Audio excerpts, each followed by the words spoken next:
Në fakt, sa pa patëm një takim bashkë me shoqatën e ndërtuese, ministrin dhe i gjithë takimi është në frym plot konstruktive, natyrisht ata kanë shprehë gatishmërinë se të bashkëpunohet me neve secilin rolin e vet.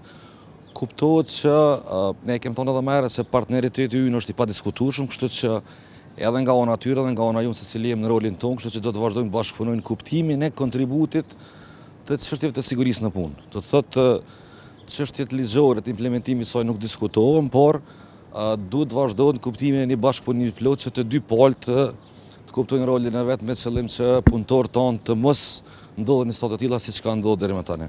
Pra ishte një takim komplet konstruktiv. A keni ndonjë shifër sa i përket inspektimeve që duhet të bëhen kryesisht në vendet e punës? Në fakt, shifrat janë publike në websajtin zyrtar, në Inspektoratin Qendror të Punës, domethënë që deri tani janë rreth 170 inspektime dhe rinspektime dhe keni vendalime, domethënë pikat vendaluese që janë rreth 70 deri më tani. Ka pas edhe lejime varësisht prej kompanive ose subjekteve të cilat i kanë plotësuar rekomandimet tona. Kështu që gjitha janë publike dhe mundeni më referu websajtit tonë zyrtar të Inspektoratit Qendror të Punës.